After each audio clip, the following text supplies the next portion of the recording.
Today's episode of Santa Fe Model Railroading is brought to you by Subscribe. Subscribe to the North Georgia Pete YouTube channel. Subscribe to keep it alive. Subscribe.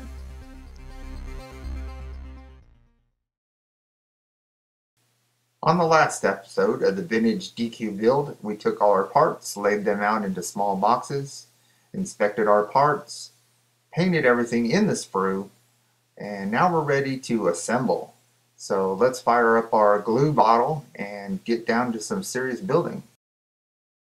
Now I did dull coat a few parts, the walls and a few of the parts and the roof. I used a matte finish instead of a tester's dull coat.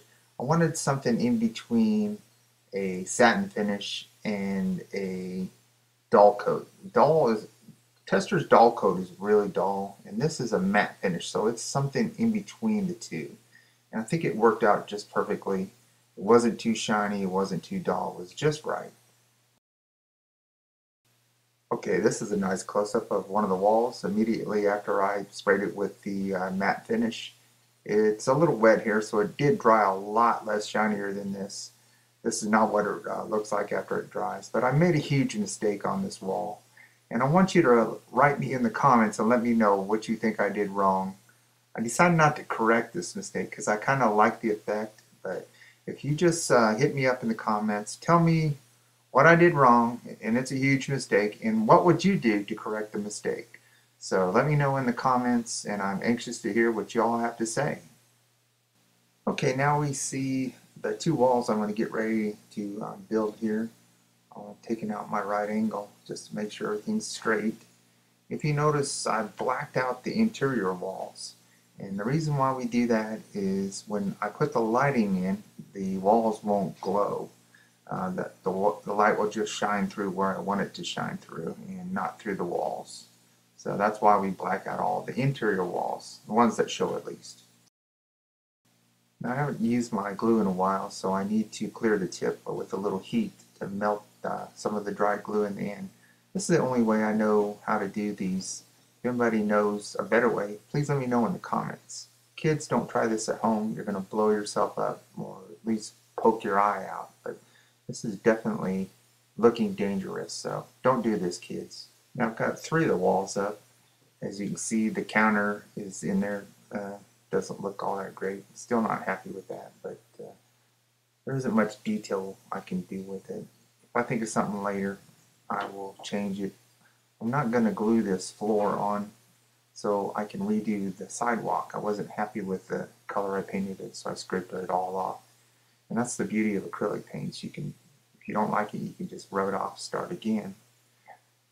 It's actually the dull coat that seals it up. So I've got another idea on this sidewalk out here, so I'll do that later in the next episode. When I put the front wall on, I noticed that there was a bunch of gunk right underneath the serving windows by the red stripe. I don't know what it was, if it was from the masking tape or overspray, but it was pretty bad. So I got an idea. To maybe get some rubbing alcohol and take the gunk off, but I didn't want to mess up the finish or mess up the red stripe, so decided to go with Armor All. Armor All cleans and protects, so I got one of my little bottle caps and a Q-tip and started rubbing away, and it took a long time, but the results were very good. I had a lot of stuff on the Q-tip. It was like dirt from my hand and this nasty glue that got on there. I don't know how it happened, but it happened. So I noticed it and decided to take it off, and in the end it turned out really, really good. So I'm going to take a rubber band and go around it, hold it together, and then set it back down on the base. Now I'm going to leave the base unglued, so like I said, I can repaint the sidewalk around it. But in the meantime, I'm just going to let it dry with the rubber band around it.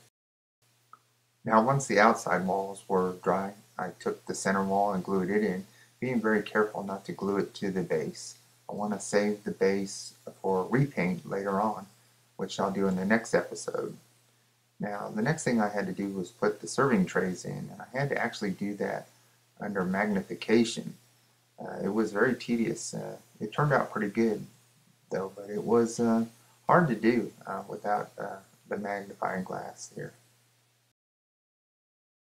Now it's time to put the lid back on my glue, and this is what I do. I use a wet sponge. It kind of cleans the tip and keeps it moist so it doesn't dry up as fast. It will eventually, but this is the best thing I've found for it so far.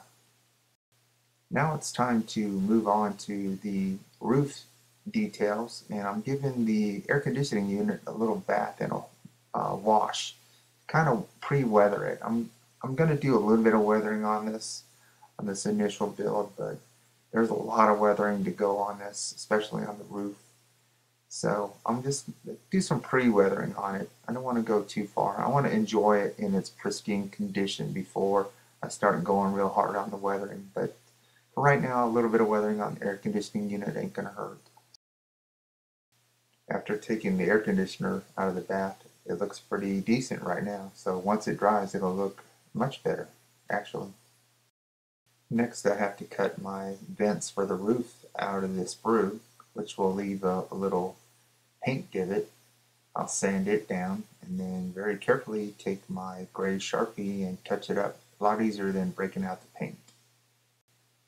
Alright, now you see the roof weathering. This is the first stage of the roof weathering. I'm going to put 2 more layers on it. I'm going to fade it with a little gray and add a little sand mixed color, because in New Mexico there's a lot of sand blowing around and it piles up in the corners and whatnot.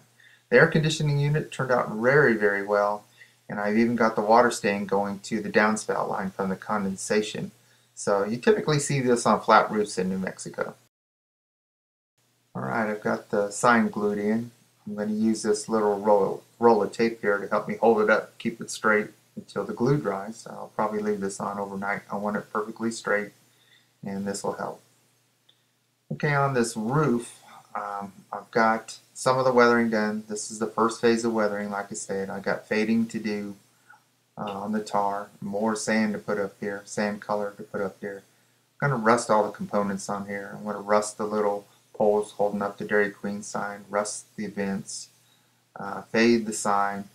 But right now, I just kind of want to enjoy it in its pristine condition, the way it looked like in the 50s when it was first built. I'll probably park a few 50s cars around the front of it and just enjoy it in that time period before the 80s and 90s, which is really what my layout is. Alright, now you see it on Central Avenue, which is Route 66 on the San Pedro Mountain Railroad. I'm going to keep this rubber band on here till it dries thoroughly. I haven't glued it to the base. I'm going to spray paint the base Desert Bisque from Rust-Oleum. It's a textured paint. This color was suggested by a subscriber to the Facebook page, which is called Santa Fe Railroad Modeling. And that's the Facebook page. If you want to look it up, there's several videos on there. So I'm going to try that color, see what it looks like. I hope it works out good. I'm sure it'll be awesome. This thing is really going to pop when I get it done. And here's what it looks like on Route 66 in the 50s, similar to the prototype shot that I had earlier in the episode, I think episode 1. And when I get done, it's going to look just like the prototype shot. Right now, I'm trying to figure out how big I need to make the lot, how far away from the street, how many cars I'm going to put around it, what kind of landscaping I'm going to put around it. But it's got a long way to go. I want you to watch the next episode, because when I get done, it's really going to pop. It's really going to make this model happen. So thank you for watching, and stay tuned for the next episode.